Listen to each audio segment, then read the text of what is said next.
My name is Trish Ware, and I am obsessed with all things pregnancy and birth, and helping you to navigate both the practical and the magical seasons of this journey called motherhood. I'm an all-day coffee-sipping mama of 7 and labor and delivery nurse who took her expertise in the labor room and turned it into an online one-stop shop for mamas looking for powerful education and support.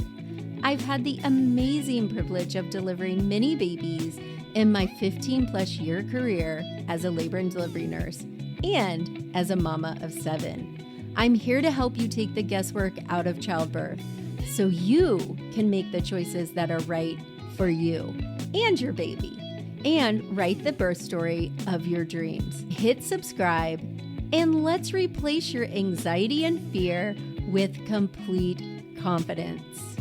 Quick note, this podcast is for educational purposes only and does not replace your medical advice. Check out our full disclaimer at the bottom of the show notes. Hello. So we're going to talk about a few things because inside of our birth courses and our pregnancy postpartum membership, I get more DMs about signs of labor than probably anything else. Let me say, signs of labor, water breaking, and labor induction questions. So I want to focus on some of those. We're thinking about having a labor induction workshop next week. Not sure yet. If you guys want me to, say yes, labor induction, so that we can kind of help prepare you if you're having a medical induction. So let's talk about some of the signs of labor. So we're going to talk about like 6 to 10 signs, and we're going to talk about some of the like physical signs and then maybe some emotional signs of what is happening. Now, what I want you guys to keep in mind, because no matter how many times I tell my girls, if any of my students are listening, they will know this is true. No matter how many times I tell my girls, they still, as soon as they have some of these signs, they're like, oh, baby's coming. But the truth of the matter is that your labor signs start well before labor. So it can even be weeks before labor, depending on what number baby. So the more babies you have, all the signs can come at once right before labor. But with your first baby specifically, you're going to have some things that happen sooner, farther from labor is what I want to say. So one of the things that happens that really is part of the process of labor actually starting and cervical dilation starting is lightening, or the baby dropping. So if you've taken my Fearless Birth Experience or you've watched my labor pain workshop, which is my favorite workshop, the labor pain and labor in general starts from a process. And the beginning of that process is that baby's head putting pressure on your cervix. So when the baby lowers or the lightening happens, what that means is the baby's getting nice and nestled into the pelvis. The baby's head, when the baby goes down into the pelvis, is now putting pressure on what is called the cervix, which is the end of your uterus. And when that head begins to apply the pressure, your body says, okay, it's time, and starts releasing those amazing hormones and endorphins that get your labor going, namely oxytocin. So you're on a cycle here. Baby moves down, puts pressure on the cervix stimulates your brain releases oxytocin. Oxytocin stimulates the contractions, which it can be Braxton Hicks as well as you're approaching labor. And those contractions, the squeezing of the uterus is squeezing the head down farther onto the cervix, all in a beautiful circle. So lightening. Bloody show. This is probably the top number one picture that I get from my girls inside of my membership is pictures of what might be or might not be their mucus plug. So one of the things I want to tell you that I get asked all the time, but let me first tell you what that is. So here's your cervix. This is actually a little bit of an open cervix, so this is perfect. Inside of your cervix is this goop, right? This plug, and it's like a gooey, almost looks like egg white mixed with some streaks of blood and brownish stuff, right? And that is the plug. And what that is doing is protecting the inside where the baby is living from the outside yuck, right? So that plug is inside there. The reason it comes out is when your cervix starts opening, the plug comes out, which totally makes sense, right? It can't stay in there. As it opens, it's loosening the grip of that plug, and then the plug starts to come out. So one of the questions I get first is, does it come all at once? No, not always. Sometimes it can come out in bits and pieces. It also can reseal itself. For some of you who have had preterm labor or what have you, and the labor was stopped, your plug is going to reestablish itself. However, a lot of people think it's going to come out look just like a cork or something that would explain that shape, which sometimes it does, but most of the time it comes out like a glob, like a baby jellyfish with streaks of brown and blood, and depending also how long it sat in there before it fell out, it also can come out in little bits and pieces. So you might see it as you wipe over a couple days. Now, if you're one of my members inside of my membership, shoot me a picture, girl, we'll look at it together. The plug is letting you know something down there is happening. And as your uterus gets thinner and relaxes, that plug comes out. And that makes sense because the baby has to come out as well eventually. Usually it's clear, maybe pinkish or a brownish color. Another sign of labor is nesting. Now I told you this was like a mental aspect. This is more of a mental thing. And I'm going to say mental because you can't control it. So if anybody on here who has experienced nesting, then y'all know that this is like an unexplainable, uncontrollable desire to organize, to clean, to get all the things ready. And if your partner isn't on board, it can also lead to a lot of frustration and irritation because I need to get this done. Like, baby's coming, time is up, let's do it. And I personally love the nesting stage. You get so much done and you enjoy it. So it's not like you're like stressed out by doing it. You really want to do it, and you might clean your house. And I really think this goes back to that primal part of us where we actually had to physically prepare the place that our baby was coming home to. Now it looks like putting up wallpaper, getting a crib together, getting the car seat in the car, and all of those preparation things. So when labor is starting closer to labor, right? So we've talked about some things that can happen before labor. So you might also see an increase of Braxton Hicks could be a sign. But I also want to caution you because my girls tell me all the time, my patients have told me a lot. They think because they're not feeling a lot of Braxton Hicks, but their best friend is feeling a ton of Braxton Hicks, that they aren't happening. But I can tell you, when I've put mamas on monitors, when I'm doing like a non-stress test or NST, I will put them on, sit down at my desk and be like, dang, she's having a lot of contractions. And when I go back and ask her, she's not feeling them at all. So they're definitely Braxton Hicks, but she doesn't know it's happening. So if you've been like a little disappointed that you're not having Braxton Hicks, I want to tell you, you are more than likely having Braxton Hicks. So an increase in Braxton Hicks. Sometimes some moms, when labor is imminent, might get loose stool or be nauseous, even vomiting. Those can be signs of labor. That's a little confusing right now with all the viruses and the stuff going around in winter, but that is a sign for some women that labor is beginning. I think it's just a natural process of cleaning our body out. Another thing is you might just have a gut feeling. Remember, we're learning to listen to our instincts.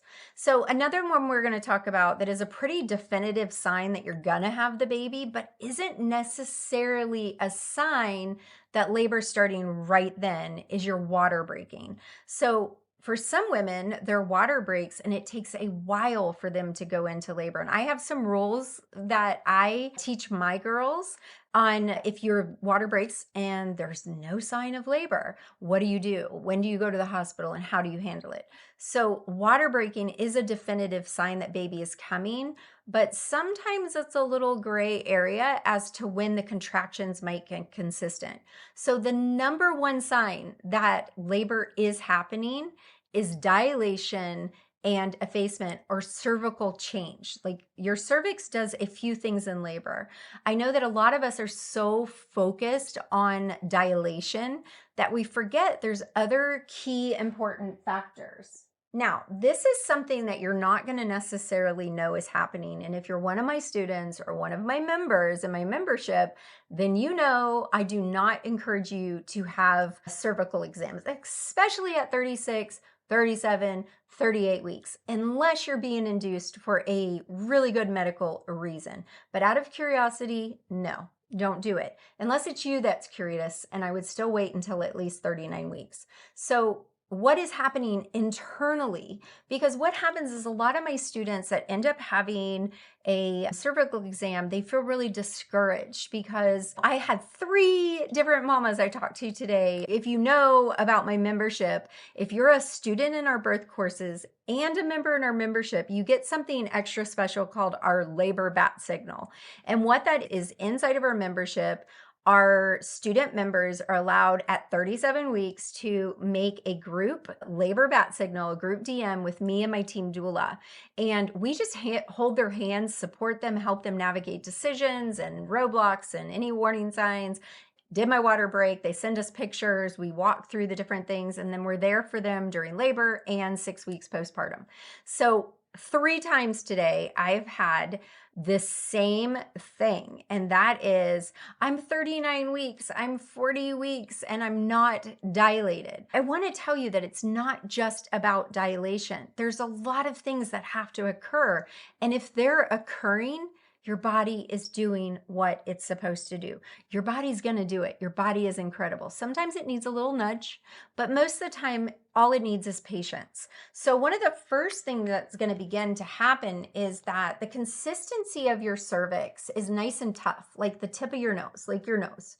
It starts to get soft and mushy, and that is like a great sign because that means it's getting ready to thin out and open up. So when I say thin out and open up, you're going to go from a nice thick cervix like this to a nice thin open cervix eventually. So part of the process, especially first time mom, that's really important is that thinning out. So that's way more important than your dilation number prior to labor starting. So before labor starts, your cervix is like a satellite, and it's pointed backwards towards your bottom. And then as labor starts to progress or it starts to happen, it's going to move to a mid position and then an anterior position, like it's ready to come out for baby to come out. So that's really important too. So what happens a lot of times when you do a cervical exam during pregnancy, you don't know all of that. And so all you hear is your cervix is closed. And then you get discouraged. And our discouragement can affect our mental well-being, and our mindset can affect our birth. If you guys follow me or you're one of my students, you know that is 100% my mantra. Birth is 90% mental. So we don't want to start out the journey by not trusting our body and thinking that it's not doing exactly what it's supposed to do. So we're getting soft. Your satellite cervix is pointing forward. And then the next really important thing is effacement, which is thinning out. So for a first-time mom, that's going to happen prior to labor starting. Typically, you're going to start to thin out. Once you get to a certain thinness, you're going to start to open and dilate. For someone like me, or for a second-time mom or more, your cervix can do all of that at once. But the good thing that I want you guys, if there's anything else you guys leave with today, it's this. It doesn't take weeks for all of that to happen. It doesn't even take days. Sometimes it can take hours and even minutes. So if you go to your prenatal appointment and you're 39 weeks or you're 40 weeks, or you're like a couple of my students are 41 weeks right now, and they say, oh, your cervix is still closed, I want you to be encouraged. That doesn't matter until labor starts. Once labor starts, of course it should be closed. Labor hasn't started. So once labor starts, it's going to open up for that baby, because none of us know one person who's been walking around pregnant for years, right? We all know the baby's going to come out. Now, sometimes, like I said, we need to help, maybe a little nudge, but for the most part, the most important thing you can do when you're waiting for labor is to have patience. Patience is key. Last night, I taught a workshop. We do about 2 to 8 workshops a month that are free to our members and free to our student members. And last night we talked all about self-induction, how to get your body ready, how to get labor kick started, what to do if you're being induced, what's the best plan to do at home prior to going in. Because just because you're being induced doesn't mean that you don't try some things. And we have a plan for our girls. So you can try out our membership for $1 for 7 days, and then it's $19.97 a month, which includes all the workshops, support all the way through postpartum. We do weekly happy hours on Zoom. Tonight we have our pregnancy happy hour. So if you join today, go straight to the events and the L&M happy hour and click on that Zoom link and come and hang out. You can face-to-face ask me questions. I just got a labor bat signal. Someone's in labor. If you guys are interested in that, you can always go to labornursemama.com/membership. If you join one of our birth classes, either Calm Labor, the VBAC Lab, or the Belly Birth Masterclass, you get 30 days free in our membership to try it out.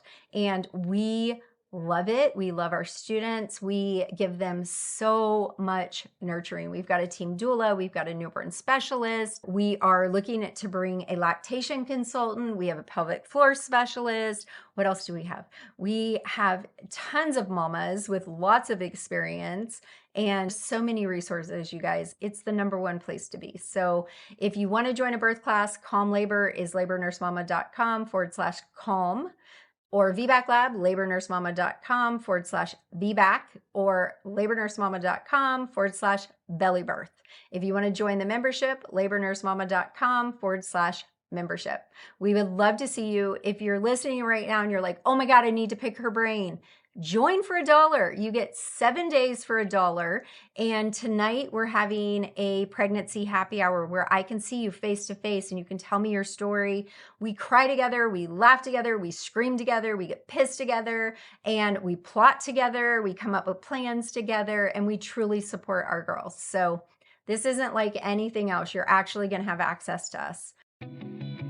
I hope you got some valuable information. I hope there's one thing you're taking away today. And the main thing I want for you is to remember your body is incredible, your body is powerful, and all you need to do is have patience in your body. Speak some positive stuff over that amazing body. It has built a baby. An actual human being is being built inside of your body, and that's incredible. So tell your body, you're amazing. And remember, you are a birth queen and you've got this.